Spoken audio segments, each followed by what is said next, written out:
Shalom, saudara-saudara terkasih di dalam Tuhan. Saya harap kita semua di dalam keadaan baik, terutama jiwa kita dalam keadaan baik-baik saja. Nah, tentu saja saya senang sekali kalau konten online yang kami kerjakan ini bisa menjadi berkat buat saudara, tapi saya harap ini bisa menjadi berkat yang berupa pelengkap dalam kehidupan kerohanian saudara. Ya, kenapa? Karena saya percaya konten online ini bukan didesain untuk menjadi makanan utama kerohanian saudara, karena Alkitab mengajarkan kepada kita untuk kita tidak menjauhi pertemuan-pertemuan ibadah.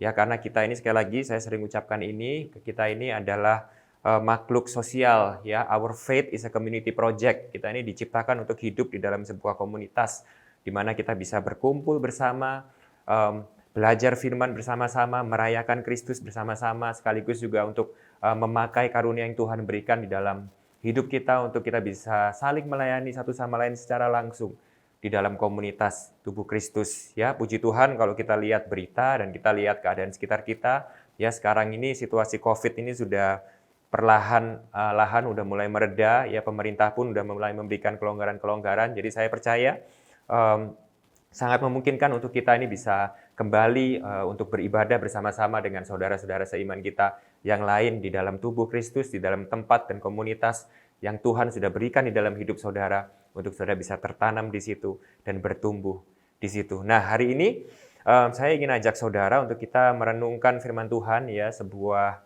perumpamaan yang Yesus berikan, ya, sebuah perumpamaan yang saya yakin sangat familiar, sangat terkenal gitu ya, untuk kita bisa sama-sama mempunyai sebuah perenungan yang simple, tapi saya harapkan bisa dalam di dalam kehidupan kita. Nah, tentu saja perenungan hari ini juga saya harapkan masih bisa nyambung dengan tema besar yang gereja kita ambil, ya, untuk 3 bulan pertama di tahun ini gitu ya, yaitu kita akan merenungkan tentang fan or follower of Jesus gitu ya, penggemar atau pengikut Kristus. Nah, kita sudah belajar di dalam beberapa minggu terakhir ini bahwa untuk mengikut Yesus, Yesus itu menginginkan semua daripada kita. Ya, jadi kita seringkali dalam kita mengikut Yesus, ya, kita harus membayar harga yang begitu banyak dan mahal. Kita harus mengorbankan hal-hal yang mungkin di dalam kehidupan lama kita, ya, yang kita begitu sukai, ya, kita begitu nyaman di dalamnya, kita begitu mencintai dan mempertahankan hal itu, ya. Tapi pada waktu Yesus memanggil kita untuk menjadi muridnya, untuk mengikuti Dia, kita seringkali harus melepaskan semuanya itu, ya, meninggalkan semuanya itu untuk mengikuti Dia, untuk mengikuti kehendaknya di dalam kehidupan kita. Ya, atau bahkan mungkin kita perlu untuk meninggalkan hubungan-hubungan yang mungkin Tuhan tidak berkenan di dalamnya.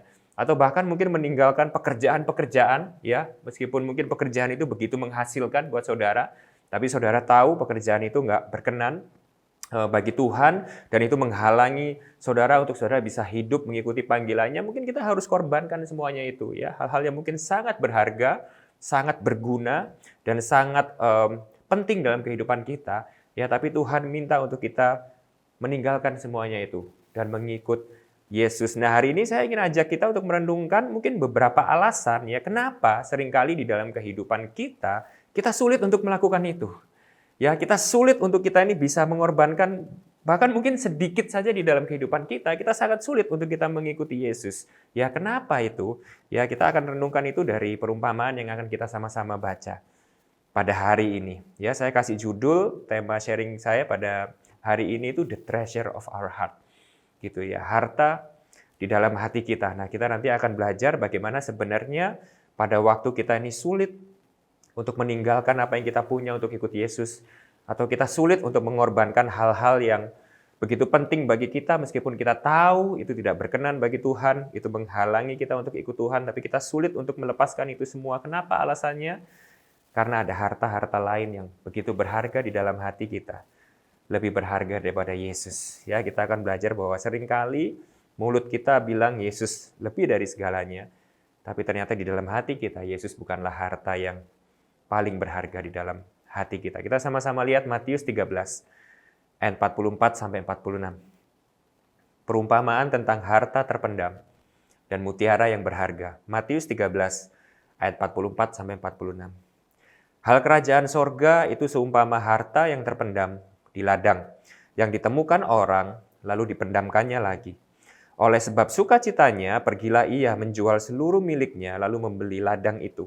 Ayat 45. Demikian pula hal kerajaan sorga itu seumpama seorang pedagang yang mencari mutiara yang indah. Setelah ditemukannya mutiara yang sangat berharga itu, ia pun pergi menjual seluruh miliknya, lalu membeli mutiara itu. Saya pribadi sudah sangat sering ya mendengar tentang perumpamaan ini, dan saya percaya kalau saudara seperti saya, ya tumbuh besar dari kecil di gereja, atau mungkin saudara udah bertahun-tahun gitu ya menghadiri ibadah di gereja atau menjadi orang Kristen, saudara tentunya juga sudah tidak asing dengan ayat dan kita baru baca ini dengan perumpamaan ini. Tapi izinkan saya untuk hari ini mengajak saudara untuk merenungkan lebih dalam perumpamaan yang baru saja kita baca ini. Dan saya harap hari ini lewat perenungan ini, lewat perumpamaan ini yang begitu familiar bagi kita, kita bisa merenungkan sesuatu yang mengkalibrasi ulang hati kita. Ya, sekali lagi mengajak kita untuk kita bisa melihat Yesus dan Injilnya lebih indah lagi, sehingga hati kita bisa sekali lagi diarahkan kepada Kristus, dan kita bisa sekali lagi diingatkan untuk melihat Dia sebagai harta yang paling berharga di dalam hidup kita, sehingga worth it untuk kita melepas harta-harta yang lain di dalam hidup kita, untuk kita bisa mengikuti Dia dan mengikuti panggilannya dalam kehidupan kita. Nah, yang paling pertama, sekarang saat kita mulai untuk merenungkan firman ini, saya pengen mengajak saudara untuk kita sama-sama merenungkan konsep harta, ya, atau treasure. Harta atau treasure, ya. Kalau saya bilang treasure atau harta, itu hal apa atau kata apa yang muncul di dalam pikiran kita, ya. Kita semua itu memiliki sebuah harta di dalam hidup ini, betul? Ya, apa yang menjadi harta sih di dalam hidup kita? Ya, tentu saja adalah hal-hal yang begitu penting dan berarti bagi hidup kita. Hal-hal ini tuh begitu bermakna, berarti, penting di dalam hidup kita, sehingga tanpa kita sadar, segala keinginan kita, segala arti hidup kita, segala nilai hidup kita, bahkan tujuan hidup kita dibentuk oleh apa yang kita anggap sebagai harta tersebut. Dan kita rela untuk melakukan segala sesuatu, untuk memberikan segala sesuatu di dalam hidup kita untuk mendapatkan atau mempertahankan harta ini. Nah, coba saya pengen kita sama-sama merenung ya, pada waktu saya bilang kata harta ini, pada waktu saya menjelaskan ini, kira-kira hal apa yang muncul di dalam pikiran kita yang kita itu anggap harta tersebut di dalam hidup kita. Ada seseorang yang mungkin harta utamanya itu adalah anaknya, contoh. Ya, sehingga kita sering sekali ya dengar orang tua itu yang berkata seperti ini, segala sesuatu yang aku lakukan di dalam hidup ini adalah demi anakku.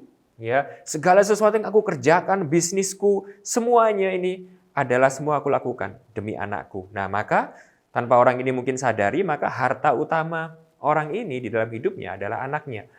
Oke, lalu mungkin ada orang yang menganggap harta utama di dalam hidupnya itu adalah kesuksesannya. Sehingga akhirnya dia menjadi orang yang sangat workaholic, begitu keras dalam bekerja, ya, membangun bisnis ini, bisnis itu, bekerja ini, bekerja itu, mempersembahkan segala waktu dan tenaganya untuk membesarkan bisnisnya. Kenapa? Karena yang paling penting di dalam hidupnya itu adalah kesuksesannya. Mungkin kesuksesan itu bisa memberikan dia rasa aman dan rasa keyakinan akan masa depannya. Dan seterusnya ya. Tapi intinya adalah gini, apa yang menjadi harta mungkin berbeda-beda bagi setiap orang. Setiap orang mempunyai harta mereka sendiri-sendiri. Nah, ini poin penting pertama saya, saudara, yang saya ingin sampaikan kepada saudara lewat perumpamaan yang pertama ini. Ya, ingat perumpamaan yang pertama ini di ayat 44 tadi kita baca, itu orang yang bertemu dengan kerajaan surga, orang yang bertemu dengan kerajaan Allah, itu seperti orang yang bertemu dengan harta yang begitu berharga bagi dia, sehingga dia merelakan untuk menjual segala yang dia punya untuk memiliki harta tersebut. Sehingga saudara perhatikan baik-baik, ini sangat penting. Kalau saya boleh tanya saudara, dan saudara bisa merenungkan pertanyaan ini dengan dalam dan jujur, dengan hati-hati, maka coba saudara, saya coba tanya sama saudara, saudara coba renungkan ini. Saudara yakin saudara sudah ketemu dengan kerajaan surga? Saudara yakin saudara sudah mengalami perjumpaan dengan kerajaan Allah tersebut? Ya, saudara mau tahu jawabannya? Saudara mau tahu bagaimana caranya saudara itu bisa dengan yakin tahu bahwa saudara itu sudah bertemu dengan kerajaan surga? Perhatikan baik-baik saudara. Bukti perjumpaan saudara dengan kerajaan surga bukan diukur dari berapa banyak yang saudara dapat, tapi berapa banyak yang saudara sudah rela untuk lepaskan demi saudara bisa mendapatkan kerajaan surga tersebut. Sekali lagi saudara, saya ulangi ya, bukti perjumpaan saudara dengan kerajaan sorga. Bukti bahwa saudara sudah benar-benar bertemu kerajaan sorga. Itu diukur bukan dari berapa banyak yang saudara dapat, tapi berapa banyak yang saudara sudah lepaskan untuk saudara bisa mendapatkannya. We know that we found the kingdom of God not by how much we get, but by how much we have given up. Seberapa kita rela untuk melepaskan segala sesuatu yang kita sukai, kita cintai, kita miliki, berarti buat kita. Tapi saat kita tahu, kita harus melepaskan semuanya itu supaya kita bisa mengenal Kristus dan mengikutinya. Itu adalah bukti yang sejati akan perjumpaan kita dengan kerajaan sorga. Karena Yesus sudah bilang, saudara, bahwa untuk ikut Dia, kita harus menyangkal diri.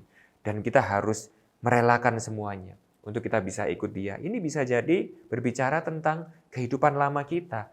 Ya mungkin kita ada hal-hal yang begitu kita gemari, kita sukai, kita pertahankan, berarti buat kita di dalam kehidupan lama kita. Tapi pada waktu kita bertemu dengan Yesus, kita tahu bahwa semuanya itu harus kita lepas. Supaya kita bisa mengikuti Dia dan mengikuti panggilannya dalam kehidupan kita. Ya, tadi saya udah bilang di awal, bisa aja kita itu adalah hubungan-hubungan yang kita harus relakan untuk kita bisa keluar daripada itu. Mungkin itu adalah pekerjaan-pekerjaan yang tidak sesuai dengan apa yang dikehendaki Tuhan, tidak sesuai dengan jalan kebenarannya. Mungkin itu semua adalah hal-hal yang mungkin begitu berarti, begitu berguna, begitu penting buat kita, tapi kita harus relakan, kita harus lepaskan itu, karena semuanya itu menghalangi kita di dalam perjumpaan kita dengan Kristus dan untuk kita bisa mengikuti Dia. Sehingga di sini jelas bagaimana Tuhan Yesus memberikan kepada kita perumpamaan ini bahwa seorang yang bertemu dengan kerajaan sorga itu seperti seorang yang bertemu dengan sebuah harta yang begitu bernilai dan berharga bagi dirinya. Sehingga dia harus menjual segala sesuatu yang dia miliki untuk bisa memiliki kerajaan Allah tersebut. Nah, coba mari kita renungkan sejenak ya di sini, saudara. Kita mari renungkan sejenak di sini. Bukankah seringkali realita yang terjadi di dalam kehidupan kita itu berbalik daripada perumpamaan ini? Ya, realita yang sering terjadi dalam kehidupan kita adalah kebalikan dari perumpamaan ini. Ya, dan ini sebenarnya yang Yesus alami juga. Dengan begitu banyaknya orang-orang yang berbondong-bondong ikut Dia, realita apa itu? Yaitu banyak orang ikut Yesus, ya, tapi Yesus bukan menjadi harta yang berharga itu. Melainkan apa? Yesus itu cuma sarana untuk orang-orang ini bisa mendapatkan apa yang sebenarnya menjadi harta-harta yang penting di dalam hatinya. Tanpa sadar, seringkali Yesus bukanlah harta terindah yang kita temukan. Melainkan Yesus hanyalah sebuah cara dan jalan untuk kita bisa mendapatkan apa yang sebenarnya menjadi harta-harta yang berarti yang kita inginkan di dalam hati kita. Bisa suksesan, bisa uang, bisa kesembuhan, bisa kekayaan, kejayaan, dan lain-lain. Saya di sini nggak pengen debat tentunya saudara ya. Saya di sini nggak pengen debat, oh kalau dalam kerajaan surga itu maka hidup kita akan penuh dengan kelimpahan, kesuksesan, dan lain-lain. Poin utama di sini bukan itu. Saya tidak ingin mendebatkan masalah itu, tapi poin utama di sini yang saya pengen jelaskan di sini adalah jelas pada waktu kita membaca firman yang baru kita baca, pada waktu Yesus memberikan perumpamaan ini kepada kita, Yesus ingin berkata kepada kita seperti ini, adalah bukti perjumpaan kita yang sejati dengan kerajaan sorga, adalah saat kita benar-benar bertemu dengan kerajaan sorga tersebut. Maka kita sedang bertemu dengan harta yang terindah, paling bernilai dan paling berharga dalam kehidupan kita. Sehingga kita, respon otomatis kita, respon natural kita, adalah kita rela melepaskan semua yang lain demi memiliki harta tersebut. Jadi ini pertanyaan pertama ya dari perumpamaan pertama yang kita baca hari ini yang kita bisa renungkan pada pagi hari ini. Apa sih yang sebenarnya menjadi harta yang paling berharga di dalam hati kita? Bila kita mengaku mungkin selama ini udah jadi orang Kristen, kita mengaku kita mencintai Yesus, kita memberikan hidup kita untuk Yesus, pertanyaan saya adalah gini, berapa harga yang sudah kita bayar untuk mengikuti Yesus? Benarkah Yesus sudah menjadi harta yang paling berharga di dalam hidup kita? Apakah itu pengalaman dan perasaan kita saat kita bertemu dengan Yesus? Apakah kita rela untuk melepaskan segala hak dan harta-harta lain di dalam hidup kita yang sebenarnya itu menghalangi kita untuk kita benar-benar bisa ikut Dia, benar-benar bisa menjawab panggilannya dalam hidup kita? Apakah benar Dia adalah harta yang sesungguhnya yang paling berharga bagi kita. Dan kita sudah melepaskan harta-harta yang lain untuk mengikuti dia. Atau kalau hari ini kita bisa jujur terhadap hati kita sendiri, sebenarnya Yesus belum menjadi harta yang utama. Sebaliknya kita ikut Yesus untuk mendapatkan apa yang sebenarnya menjadi harta-harta lain di dalam kehidupan kita. Sehingga kita bisa bilang di dalam mulut kita, lewat mulut kita, Yesus segalanya, Yesus mulia, Yesus berharga. Tapi kalau kita jujur di dalam kehidupan kita yang sebenarnya sehari-hari, yang kita kejar, yang kita andalkan, yang paling kita berartikan di dalam kehidupan kita adalah hal-hal lain yang sesungguhnya menjadi harta di dalam hati kita. Nah, saya ingin ajak saudara sekarang merenungkan perumpamaan yang kedua. Nah, ini penting saudara, ya. Kita akan lebih dalam lagi merenungkan tentang ini, saudara ya, lewat perumpamaan yang kedua, perumpamaan tentang mutiara yang berharga. Nah, di perumpamaan yang kedua ini, saya pengen kita sama-sama sekarang merenungkan konsep transaksi jual beli. Ya, kalau tadi saya pengen ajak saudara untuk kita merenungkan konsep treasure atau harta, ya, supaya kita bisa membayangkan apa sih sebenarnya hal yang paling berarti di dalam kehidupan kita. Nah, yang kedua ini, saya pengen ajak saudara kembali untuk merenungkan sebuah konsep yang simple, ya saudara, yang kita sering lakukan tiap hari. Saya percaya, terutama ibu-ibu, ya, ini hampir setiap hari melakukan aktivitas ini, ya, di marketplace dan online shop itu, ya, yaitu konsep transaksi jual beli, ya. Nah, saudara, saya pengen bayangkan, saudara, pada waktu kita ini melakukan sebuah transaksi jual beli, ya, kita yang biasa kita lakukan kan adalah ini, saudara ya. Kita memakai sesuatu yang kita anggap nilainya itu lebih kecil untuk mendapatkan sesuatu yang kita anggap nilainya itu lebih besar. Setuju ya, saudara ya? Saya kasih sebuah contoh ya. Kalau misalnya saudara itu membeli sebuah handphone ya seharga 10 juta misalnya seperti itu, maka saudara pasti setuju bahwa uang 10 juta ini nilainya lebih kecil daripada handphone tersebut. Ya, atau at least saudara itu percaya bahwa nilai handphone tersebut itu lebih besar daripada nilai 10 juta rupiah itu. Benar nggak, saudara? Kalau enggak, kita nggak rela dong beli handphone tersebut. Kalau gitu, ngapain kita beli handphone tersebut dan kita rela membayar uang 10 juta untuk handphone tersebut kalau kita tidak percaya bahwa handphone tersebut itu nilainya di atas 10 juta rupiah. Benar ya, saudara ya? Oke, nah sambil merenungkan konsep transaksi jual beli ini, ya saya pengen ajak saudara itu untuk merenungkan perumpamaan yang kedua ini. Karena perumpamaan yang kedua ini tidak sesimpel yang kita pikirkan. Oke, perumpamaan kedua ini tidak sesimpel yang kita pikirkan. Nah, saya percaya kalau saya tanya kepada saudara ya hari ini, saudara percaya nggak Yesus itu adalah mulia? Yesus itu lebih dari segalanya. Sehingga kita ini memang harusnya rela untuk melepaskan semuanya untuk kita ikut Yesus. Saya yakin kalau saya tanya ini secara spontan kepada saudara, pasti kebanyakan daripada saudara akan dengan cepat berkata, yes, setuju, amin. Bahkan kita sering kali di antara kita nyanyi ini di gereja kan, sering banget kita nyanyi lagu ini, Yesus kaulah segalanya gitu ya. Atau lagu yang kuno dulu ya, lagu lama dulu, lebih dari segalanya. Ku ingin kau Tuhan. Wah, kita sudah nyanyi lagunya dari tahun dulu sampai sekarang. Kita bisa nyanyi lagunya dari pagi sampai malam. Ya, saya percaya kita kalau ditanya pertanyaan ini, kita pasti bisa dengan menjawab yes. Kita setuju bahwa Yesus itu mulia, Yesus itu berharga, Yesus itu lebih dari segalanya. Nah, tapi saya pengen kita sama-sama tidak cepat-cepat jawab, ya, karena jawabannya itu tidak sesimpel itu. Ya, mari kita sama-sama renungkan. Saya pengen tunjukin kepada saudara sebuah gambar. Ya, nah gambar ini saudara ya, gambar ini. Nah saudara mungkin bingung, ini gambar apa ini? Benda ini kok begitu aneh banget. Gambar apa ya? Nah, gambar yang saudara lihat ini adalah gambar sebuah mutiara yang ditemukan di tahun 2006 kalau saya nggak salah ya, sekitar 16 tahun yang lalu ya, 2006. Ya, yang pada waktu itu mutiara ini diakui sebagai mutiara terbesar, terberat, dan termahal di seluruh dunia. Ya, kalau nggak salah saya sampai hari ini ya, atau saya nggak tahu, ini rekornya masih sampai sekarang apa enggak, tapi untuk waktu yang sangat lama, ya mutiara ini tuh memegang rekor sebagai mutiara yang terbesar, terberat, dan termahal di seluruh dunia.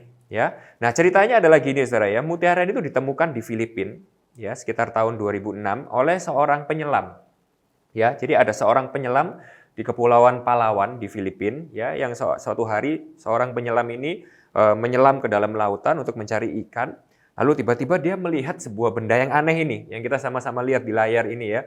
Sebuah benda yang aneh ini, benda yang besar, begitu kemilau, aneh bentuknya. Dia nggak tahu pada waktu dia menemukan ini, dia nggak tahu itu apa. Dia angkat benda ini, dia bawa pulang, saudara. Dia bawa pulang ke rumahnya. Ya, karena dia ini nggak tahu ini benda apa, tapi kelihatannya itu kok begitu aneh dan unik ya. Lalu dia tuh menganggap benda ini tuh sebagai kayak, ini tuh pasti adalah sebuah benda yang punya kekuatan gaib.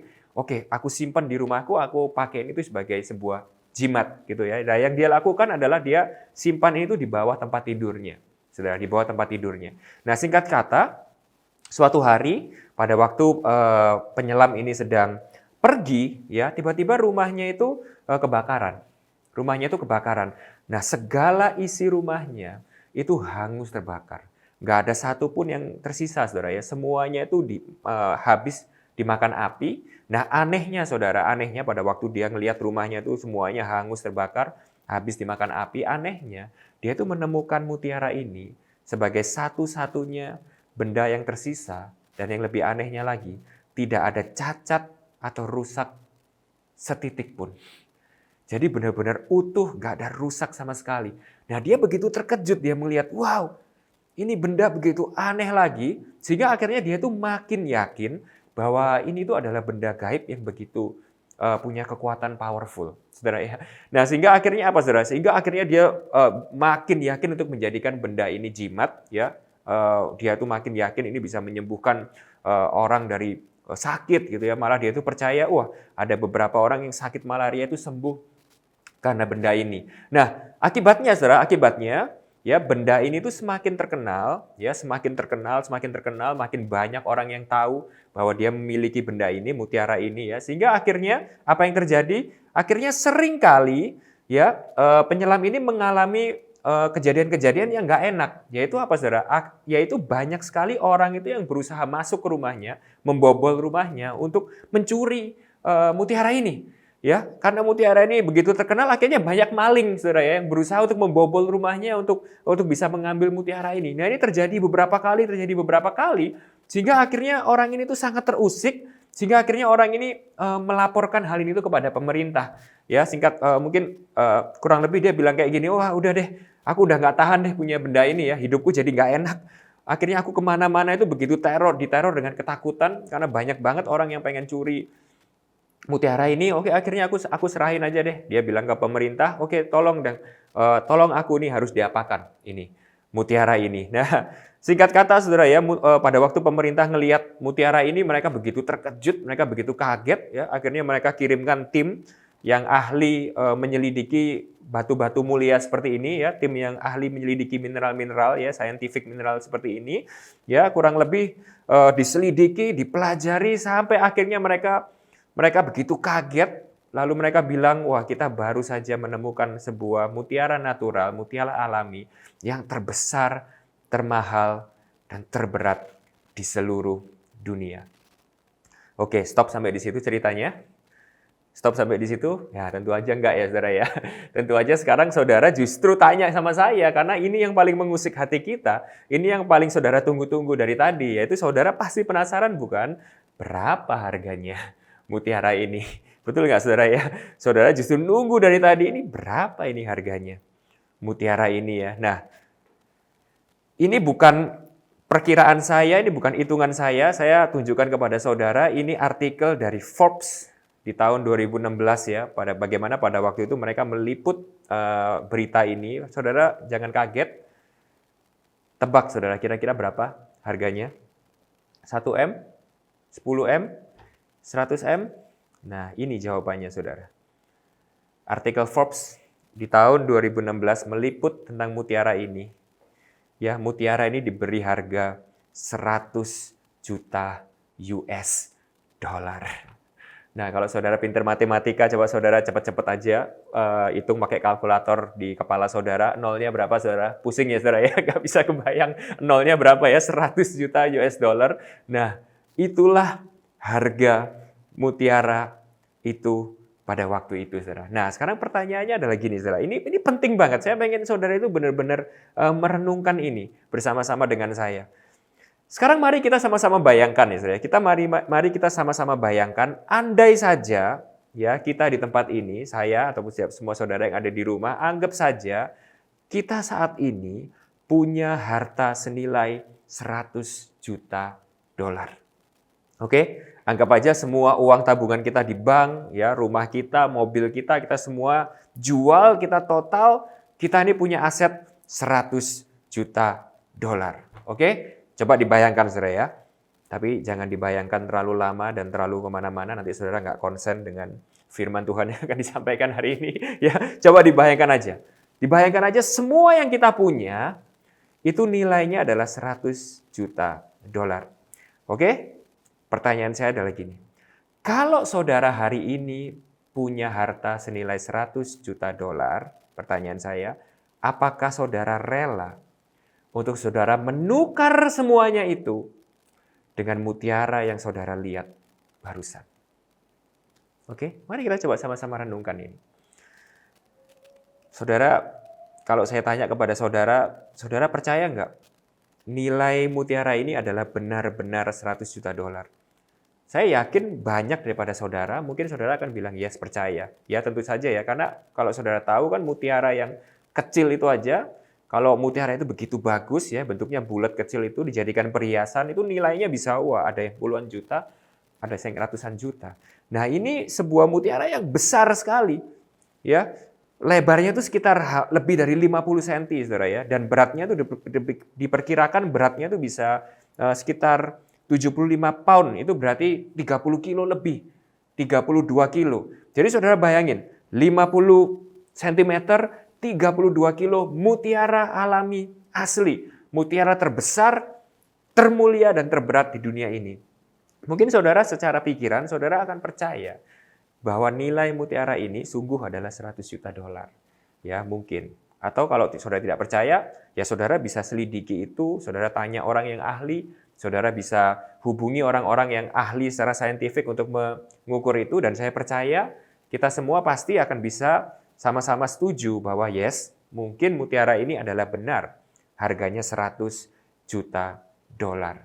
Tapi kalau saya tanya kepada saudara sekali lagi, pertanyaan yang barusan saya jawab, berapa banyak di antara saudara yang saudara itu rela menukarkan segala yang saudara punya untuk saudara itu bisa memiliki mutiara ini? Saya yakin betul saudara, akan sangat sedikit atau bahkan mungkin tidak ada satupun di antara kita yang kita ini akan bisa bilang kita rela untuk menukar seluruh yang kita punya untuk bisa memiliki mutiara ini. Kenapa saudara? Kenapa? Kenapa? Perkiraan saya alasannya adalah ini. Karena ada konflik antara pikiran dan hati kita. Ada konflik di antara pikiran dan hati kita akan betapa berharganya mutiara ini. Dengan kata lain gini, mungkin secara logika dan kepala kita bilang, yes, ini adalah mutiara yang mahal, yes, ini adalah mutiara yang mungkin senilai 100 juta dolar, yes, mungkin ini adalah sebuah mutiara yang begitu berharga dan tidak ternilai harganya, tetapi hati saudara tidak terpesona dan tidak kesengsem sama mutiara ini. Sehingga akhirnya apa saudara? Sehingga akhirnya saudara enggan untuk saudara itu menukar semua yang saudara punya untuk memiliki mutiara ini. Kenapa? Karena mutiara ini berharga di pikiran saudara, tapi mutiara ini tidak berharga di hati saudara. Sehingga apa yang kita bisa pelajari di sini? Sehingga kita bisa pelajari di sini adalah ini sangat penting saudara. Perumpamaan tentang seorang yang menemukan mutiara berharga ini tidak berbicara tentang apa yang ada di kepala kita. Bukan berbicara tentang knowledge, tapi berbicara tentang hati kita. Sehingga yang Tuhan Yesus maksud adalah di sini, perjumpaan kita dengan kerajaan sorga. Bagaimana kita menganggap kerajaan sorga itu sebagai sesuatu yang berharga. Itu bukan pengetahuan di kepala kita. Tetapi apa yang ada di hati kita. Nah ini loh saudara yang seringkali membuat kita ini gagal untuk taat kepada Yesus, sehingga seringkali kita ini secara mulut kita bilang, oh Yesus itu berharga, Yesus itu mulia, Yesus itu tiada taranya, Yesus itu lebih dari segalanya. Tetapi pada kenyataan hidup kita seringkali untuk gagal taat dan gagal untuk benar-benar bisa mengikuti Dia. Kenapa? Karena Yesus mungkin berharga bagi kepala kita, tapi Yesus tidak berharga di dalam hati kita. Sebelum kemuliaan Yesus dan sebelum nilai Yesus dan sebelum Yesus itu berharga itu turun dari kepala kita ke hati kita, maka sebenarnya Yesus itu sama sekali tidak ada nilainya bagi kehidupan kita. Kenapa saudara? Karena pengetahuan kita akan kemuliaan Yesus itu bukan berbicara tentang apa yang kita rasakan di sini, tetapi apa yang berarti di sini. Nah, sehingga kalau kita renungkan ya, ada sebuah cerita di Alkitab tentang seorang pemuda yang kaya. Kalau saudara ingat ya, suatu hari ada pemuda yang kaya datang kepada Yesus, ya dia tanya kepada Yesus, guru yang baik, apa yang harus aku lakukan untuk aku bisa memiliki kerajaan sorga? Ya lalu Yesus, intinya kalau saudara ingat ceritanya, Yesus bilang, oh sudahkah engkau melakukan perintah Allah? Apa itu? Itu jangan berzina, ya jangan membunuh, jangan bersaksi dusta, hormatilah kedua orang tuamu dan yang lain-lain itu. Wah, lalu dia bilang, oh sudah, saya sudah lakukan itu semuanya. Tapi pada waktu terakhirnya, pada waktu Yesus itu menembak tepat di hati orang muda tersebut, Yesus berkata, oke, kalau gitu tinggal satu lagi yang harus kau lakukan, jual segala milikmu, pergi, ikut aku. Apa yang terjadi saudara? Kalau kita tahu ceritanya, pemuda ini menjadi sangat sedih karena begitu banyak hartanya. Jadi dengan kata lain saudara ya, pemuda ini secara kepalanya tahu bahwa Yesus itu adalah jalan menuju kepada kerajaan sorga, bahwa Yesus itu adalah Tuhan, dia tahu dengan kepalanya, tapi dia akhirnya gagal untuk ikut Yesus. Kenapa? Karena apa yang lebih berharga di hatinya, itu adalah harta yang dia punya, bukan Yesus. Yesus bukanlah harta yang terutama yang paling berharga di hatinya, tapi dia punya harta-harta lain di hatinya yang dia merasa harus dia pertahankan daripada dia pergi mengikut Yesus. Ya, ini yang membedakan kita dengan saudagar itu, saudara.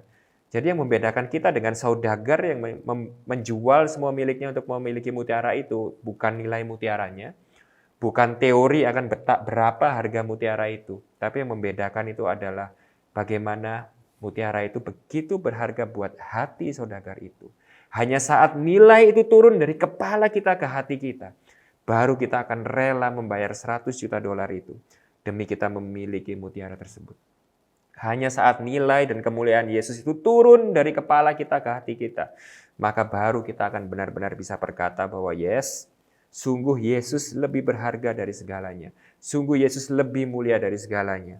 Dan sungguh benar-benar hidup kita bisa mencerminkan itu. Kalau tidak, saudara, kalau tidak, kita bisa beribadah setiap minggu, kita bisa nyanyi dari pagi sampai sore, kita bisa terus-menerus berkata secara teori Yesus itu sungguh berharga, lebih dari segalanya, sungguh mulia. Tetapi hidup kita sama sekali tidak benar-benar mencerminkan itu. Kita sama sekali tidak kehilangan sedikit pun untuk kita bisa mengikut Dia. Kita masih menguatirkan, mengandalkan, dan mengejar harta-harta yang lain dan banyak hal yang lain yang kita anggap lebih berharga daripada Yesus di dalam hidup kita. Nah, sehingga perhatikan baik-baik, ini kesimpulannya.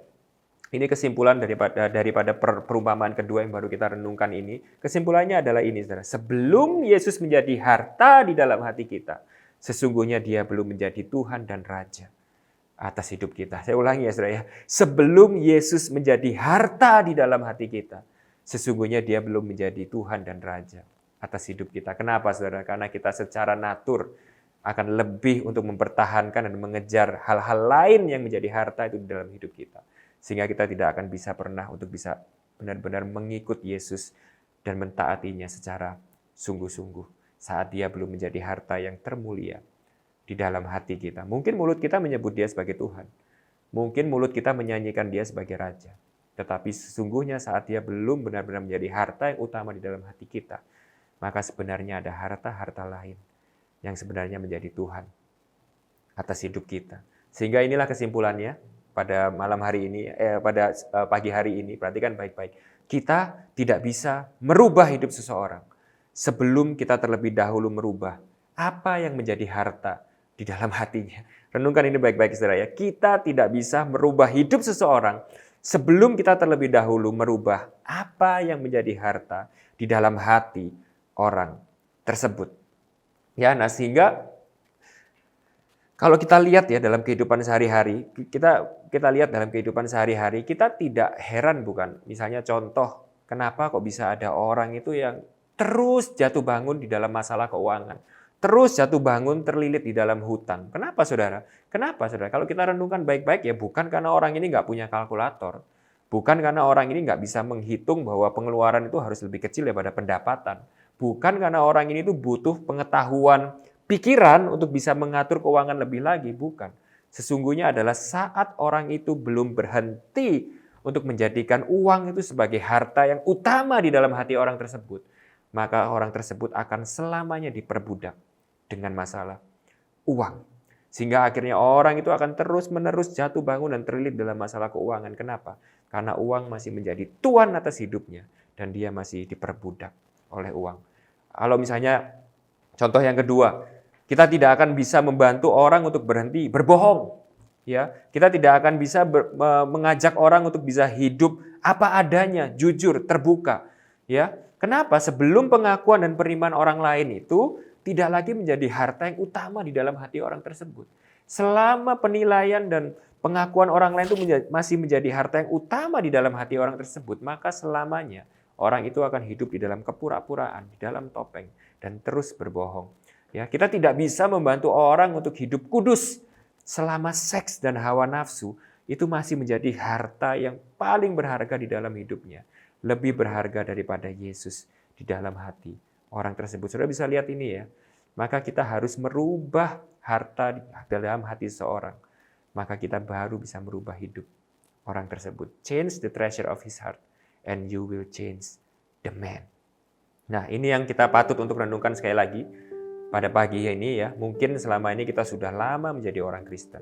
Kita percaya dan ikut Yesus karena kita tahu bahwa Dia Tuhan, Dia berharga, Dia patut dipuji dan disembah. Namun kalau kita jujur, tidak banyak perubahan yang terjadi di dalam hidup kita. Kita masih hidup di dalam dosa-dosa kita. Kita masih hidup mengejar uang. Kita masih hidup mengejar kesuksesan, kita masih hidup mengejar pengakuan, segala sesuatu itu masih menjadi harta yang paling kita kejar, kita andalkan, kita khawatirkan setiap hari dalam hidup ini. Kita masih menolak untuk kehilangan hal-hal yang kita pertahankan padahal kita tahu itu nggak berkenan bagi Tuhan. Kenapa saudara? Alasan semua itu adalah karena Yesus belum menjadi harta yang paling berharga bagi hati kita. Ini sesuatu yang perlu kita renungkan dengan dalam dan kita doakan dan kita gumulkan secara pribadi dengan Dia pada pagi hari ini. Nah, saya akan tutup sharing saya pada pagi hari ini dengan sebuah cerita ya. Cerita tentang seorang yang bernama Paulus. Ya, Paulus ini adalah seorang yang saya rasa menjadi sebuah contoh bagi kita ya. Kenapa? Karena dia itu mengalami transformasi yang begitu radikal di dalam hidupnya. Ya, kalau kita lihat dia itu adalah seorang yang tadinya itu begitu membenci Yesus. Dia tuh sampai karena membenci Yesus, dia tuh menganiaya jemaat karena dia begitu zealous gitu ya. Dia adalah seorang zealot, ya penganiaya jemaat, ya begitu menganiaya semua pengikut Kristus. Lalu dia mengalami sebuah perubahan yang total, ya. Sehingga akhirnya dia itu justru yang tadinya adalah membenci Yesus, sekarang dia menjadi rasul bagi Yesus. Dia menjadi hamba Kristus. Dia yang tadinya itu menganiaya jemaat, dia sekarang jadi seorang pelayan jemaat, ya justru dia tuh hidup melayani jemaat, membangun gereja di mana-mana dan dia menyebarkan Injil untuk melayani jemaat. Nah, apa yang terjadi di sini saudara ya? Apa yang terjadi? Apa yang terjadi di dalam hidup Paulus? Nah, ternyata Paulus juga mengalami proses yang baru kita bicarakan tadi ini, yaitu dia itu mengalami sebuah proses di mana apa yang menjadi harta di dalam hatinya itu berubah saat dia itu bertemu dengan Yesus. Kita lihat di Filipi 3 ayat 7-8 kita bisa lihat fenomena ini. Kita bisa lihat apa yang dialami Paulus saat apa yang menjadi harta di dalam hatinya itu berubah total saat dia mengalami perjumpaan dengan Kristus. Filipi 3 ayat 7-8. Tetapi apa yang dahulu merupakan keuntungan bagiku, sekarang kuanggap rugi karena Kristus.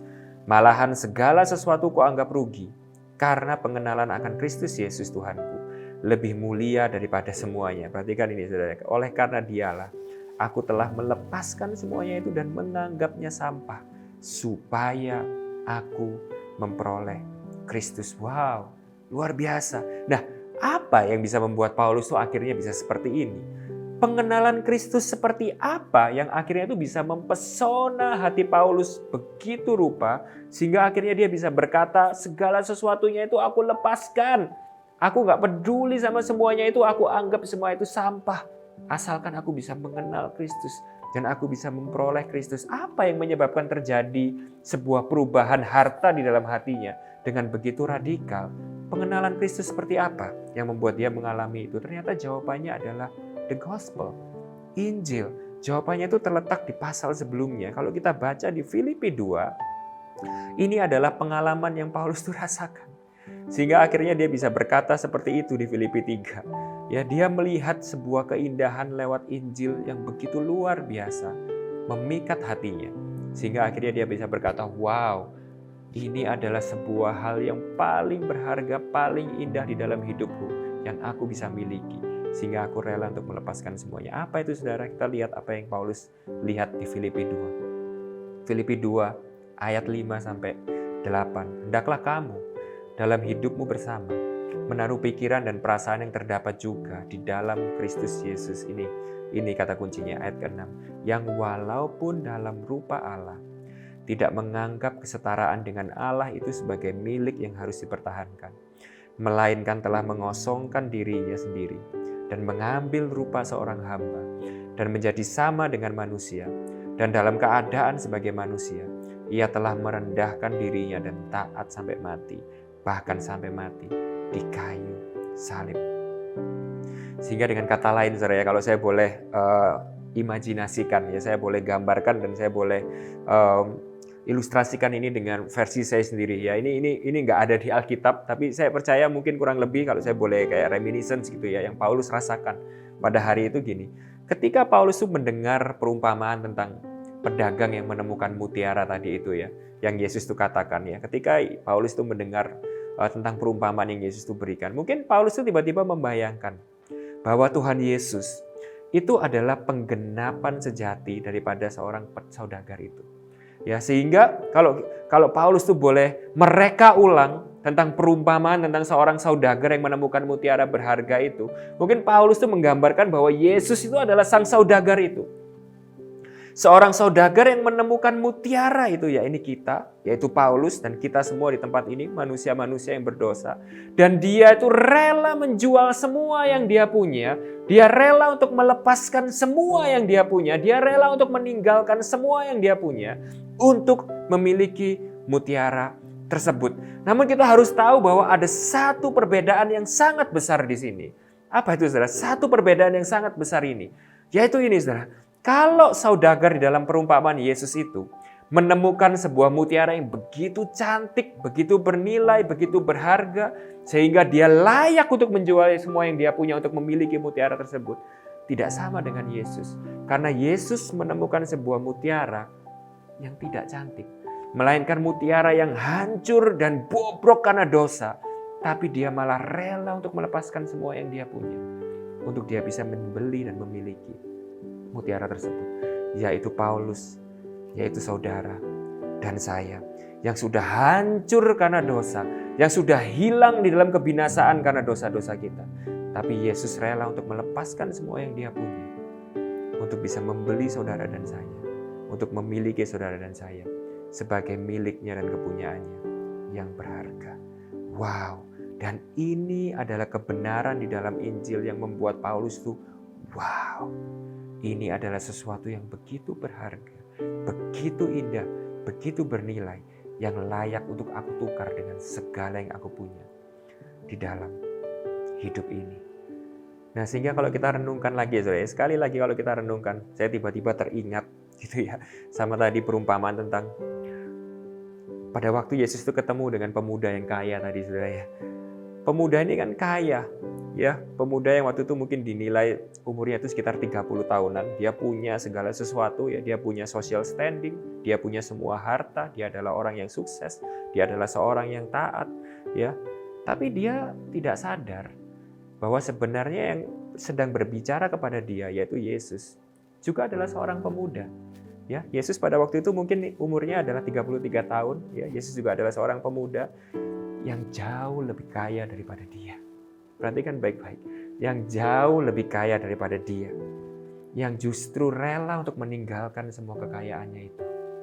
Untuk bisa membeli dan menyelamatkan manusia-manusia berdosa. Tapi pemuda kaya itu tidak sadar bahwa dengan kekayaannya yang sebenarnya jauh lebih sedikit daripada kekayaan yang Yesus sudah lepaskan untuk memiliki pemuda itu. Tapi pemuda itu begitu terikat dengan kekayaannya, begitu terikat dengan harta yang dia miliki. Dia gagal untuk bisa melihat keindahan Yesus dan dia gagal untuk bisa mengikuti Yesus. Nah, sehingga akhirnya inilah perenungan kita pada hari ini, saudara. Mungkin ya, saudara, ya, kalau ada di antara saudara yang hari-hari ini Yesus ingin mungkin saudara meminta saudara untuk saudara bisa meninggalkan semua yang saudara punya. Untuk saudara itu bisa sungguh-sungguh ikut dia. Sungguh-sungguh menggenapi panggilan Yesus di dalam hidup saudara. Ya, mungkin ada di antara saudara yang lewat apa yang saudara baru dengar hari ini, ya, saudara tahu bahwa Yesus sebenarnya ingin untuk saudara itu meninggalkan kehidupan lama saudara. Hal-hal yang mungkin tidak berkenan bagi Yesus. Bisa jadi itu pekerjaan, bisa jadi itu pergaulan, bisa jadi itu kebiasaan-kebiasaan, bisa itu menjadi hal-hal yang mungkin saudara begitu cintai, hal-hal yang saudara begitu sukai, ya, apapun itu saudara, apapun itu. Tapi percayalah saudara, pada waktu saudara itu sadar bahwa Yesus itu adalah seorang raja yang begitu mengasihi saudara. Seorang raja yang bahkan menyerahkan segala yang dia punya, bahkan menyerahkan dirinya sendiri untuk memiliki saudara. Sesungguhnya segala sesuatu yang saudara korbankan untuk mengikuti Yesus, at the end of the day, semuanya itu worth it. Karena saudara sedang menyerahkan hidup saudara kepada seorang raja yang begitu mencintai saudara, begitu sanggup, bahkan lebih sanggup dari diri kita sendiri untuk bisa menjamin hidup saudara, menjaga hidup saudara, punya rancangan yang begitu sempurna dalam kehidupan saudara. Ya, sehingga saudara at the end of the day, berapapun pengorbanan yang kita berikan, tidak sebanding dengan pengorbanan yang Yesus sudah lakukan terlebih dahulu untuk memanggil kita dan menjadikan kita miliknya, untuk mengikuti Dia dan mengikuti panggilannya dalam kehidupan kita. Saya tutup dengan quote dari Timothy Keller. Ya, segala harta di dalam dunia ini berkata, berikan hidupmu untuk bisa mendapatkan aku. Yesus adalah satu-satunya harta yang berkata, akulah yang memberikan diriku untuk bisa mendapatkan kamu. Every treasure on this earth says, give your life to purchase me. Jesus says, I am the only treasure who died to purchase you. Terima kasih, Tuhan Yesus memberkati. Semoga hari ini kita bisa memiliki sebuah perenungan-perenungan yang berharga untuk kita bisa kembali mengkalibrasi hati kita dan merenungkan akan nilai dan betapa berharganya Yesus di dalam hati kita. Mari kita sama-sama tutup di dalam doa. Tuhan Yesus, kami berterima kasih untuk firman-Mu. Bantu kami Roh Kudus, bantu kami untuk kami bisa menerima firman ini, menyimpannya di dalam hati kami dan merenungkannya di dalam kehidupan kami sehari-hari, sehingga saat kami merenungkan firman ini Tuhan, Roh Kudus-Mu dan firman-Mu itu sendiri yang bisa menyuci hati kami, memurnikan hati kami, mengkalibrasi hati kami, sehingga hari demi hari mata hati kami bisa semakin terbuka dan kami bisa terus semakin melihat akan betapa berharganya, betapa bernilainya Engkau. Lebih indah dari segala sesuatu yang dunia ini bisa tawarkan, lebih indah dari segala sesuatu yang bisa kami miliki, sehingga Tuhan, kami bisa dalam kehidupan kami sehari-hari berani mengambil keputusan untuk melepas hal-hal yang tidak sesuai dengan kehendak-Mu, berani untuk memotong hal-hal yang tidak berkenan kepadamu, untuk meninggalkan hal-hal yang menghalangi kami, untuk kami bisa benar-benar memenuhi panggilan-Mu di dalam kehidupan kami. Bantu kami Tuhan, mampukan kami, karena kami tidak mampu kalau Roh Kudus-Mu tidak membantu kami dan menguatkan kami. Terima kasih Tuhan Yesus, terima kasih. Hanya di dalam nama-Mu Yesus Kristus kami berdoa dan mengucap syukur. Amin. God bless you. We'll see you again next week.